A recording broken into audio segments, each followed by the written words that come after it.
Hi everybody and welcome back to my channel. It feels like it's been a while since I've shared with you a step-by-step breakdown of a trade recap, and that's what I'm going to do with you in this video today. I'm going to share with you a trade that I took yesterday, Monday, the 15th of May. It's a trade that I took on pound dollar. Now, although it was a very choppy Monday, I ended up getting this brilliant base hit, and I'm going to share with you my entire process in this video.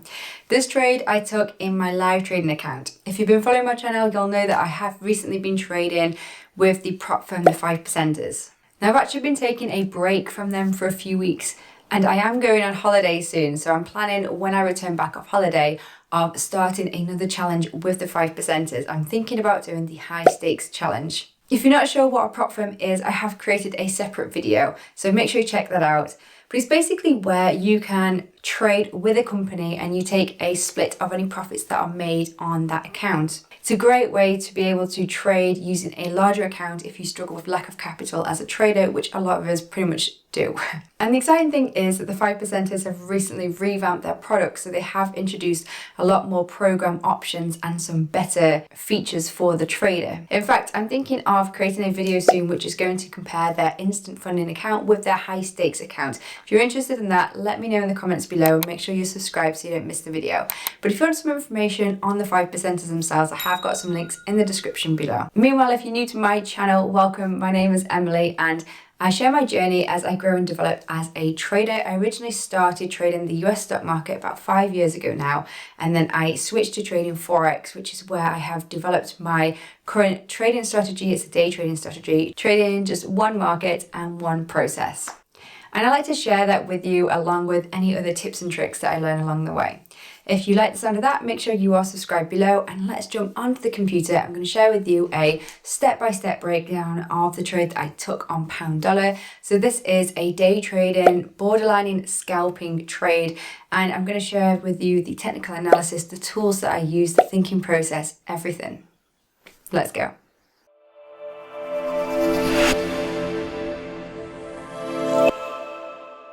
Hope you guys can see me okay. I'm currently redoing my office, so everything's a little bit upside down at the minute, but I'm hoping to have it looking a little bit more snazzy in future videos. But here we are on the chart for pound dollar. This is on TradingView. This is the charting platform that I like to use for all of my technical analysis, for planning my trades, and then I basically just go onto my broker to execute the trades. But I've used TradingView for about 4 or 5 years now, and they are a brilliant platform. Definitely recommend them. So for this trade, I'm going to basically remove some of these drawing tools so I can share with you the exact process that I did when I came onto the charts yesterday in order to take this trade. So I'm going to take my candlesticks back in time to around about 12 o'clock GMT on Monday, the 15th of May. Because for my strategy, I basically trade a very small window of time. I trade the New York session. Now the New York official open is at 1:30 GMT, and I will basically look for trades between then and 3:30. Since I have narrowed it down like that, my trade accuracy has gone very, very good. Whatever makes it simpler and easier, eh guys? And just hopping onto the daily time frame, what I was interested in, looking at most recent price action on the daily. Why have I gone on to the daily? Well, the daily time frame is the high authority time frame. It's the time frame that most professional traders will use. Most banks and institutions will use the daily. So levels on the daily are highly respected and definitely important when it comes to trade analysis. So here, what I am interested in is we were recently going up, an uptrend, making higher highs and higher lows, pushing up further. Now we came up to this level here, which is quite interesting. You may notice this blue line. The blue line is a weekly level. Our price has come perfectly to that weekly level and it hasn't actually closed above it. We've kind of made this double top pattern here. As you can see, it's come down, it's tried again. We have got multiple wick rejections, and then we had a very, very strong bearish push down last week. Now, after seeing that, that has basically given me a weekly bias of being short biased. So I'm looking to sell. But I didn't think price was going to drop straight away because we had this big drop down. We had another drop down to this black line here. You may notice these multiple horizontal black lines, and they all mark institutional price levels. Institutional price levels are just key levels in price, and they are mainly either at the whole dollar or pound and the 50 level. So you can see here, this is 1.2450. This one up here is 1.2550. In fact, we need to add one here at 1.25. And more often than not, price will gravitate to these levels, so they can make very interesting levels when it comes to planning a trade around those points. That's why they're on my chart. It may look a bit messy, but they're important levels. So back to the daily, what am I doing here? I'm trying to establish what my bias is for the current day. Am I long biased or am I short biased? Well, because it was a Monday, I firstly wanted to get an idea of my bias for the week. What do I think price is going to do in this current week? And I thought in this current week that it's likely to want to carry on with this downtrend. However, we already had a strong push down. We're already at the bottom. So I feel like price wants to push back up a bit first to gather some liquidity before it drops down. That being said, that would suggest quite a choppy Monday because I have a weekly bias that's short, but I think at the beginning of the week, price is probably going to push up. So I had two choices. I could either sit out and wait for price to push up to a better level where I can then get short, which is probably going to be later in the week, or I could see if there was a opportunity for me to just scalp a little bit of the move pushing up, and that's what I decided to do. Once I'd established what my rough plan was, I dropped to the faster time frame to look for a place where I may get into a trade. So this is the 5-minute time frame, the time frame I like to use for trade execution. Now I'm zoomed out quite a lot here, so the candlesticks look very small, but that's because you can get a very clear picture of what price is doing, the structure and the behavior of price. And I think you can all agree that those big daily drops down are this movement here. So we consolidated, we dropped, we pulled back, we dropped, we pulled back, we've dropped, and it looks like price is bottoming out, which kind of lines up with what I was thinking, that it's probably going to push higher. Now, for the sake of being short biased, what I would initially do is look to where I think price is going to pull back to, where would be a good opportunity to get short. And using the strategy that I use, I'm going to just apply the Fibonacci tool to the high of the most recent pullback. Because we are in a downtrend, we're looking for shorts. So we go from here, we go right down to the lows here. And when I did this, price was actually in that area. Now I didn't want all these lines because it gets a little bit confusing on the chart. So what I've done is I used a rectangle tool to just mark these 3 lines. Now these are the optimal trade entry points. And this is a technique that I've picked up from the free mental shape that's available from the Inner Circle Trader on YouTube. Once I've highlighted that area, I'm just going to remove the fib just to try and keep my charts tidy. So what have I done with that? Well, I've given myself a little framework on where I think price may react. So I had a few things I thought price may do. Price is pushing up, it's in this area. Now I'm looking for a reaction, and I'm thinking that it could consolidate here. We could get some momentum pushing out the bottom, and that could show that it's ready to turn and that a short is a good idea. So if that happened, I'd then look for some sort of pullback entry and get in short.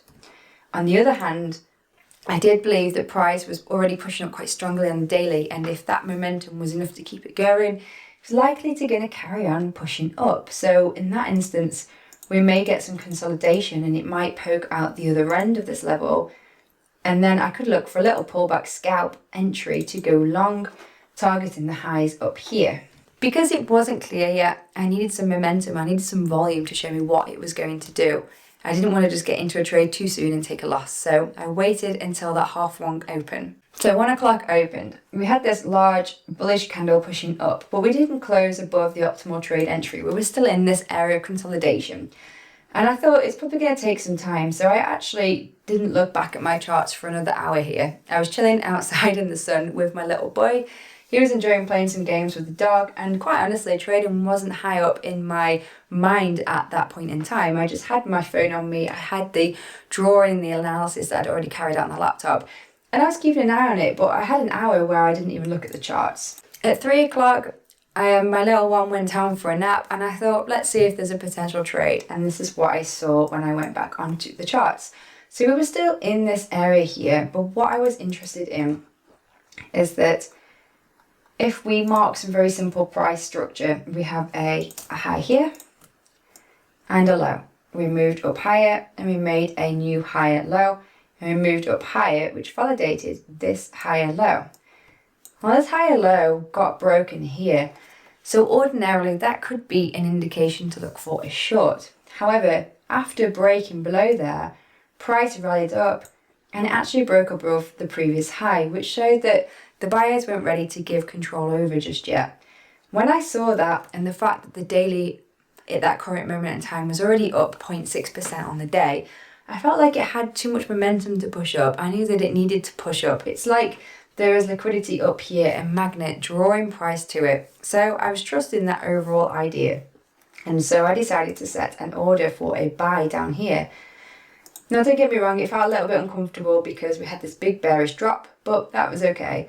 I used a larger stop of 12 pips, which was below all of this here. And I wasn't going to overstay my welcome. I knew that long term for the week, my bias was short. So I just had a 1.5R target, which was just above the highs here. Price came down, activated my order.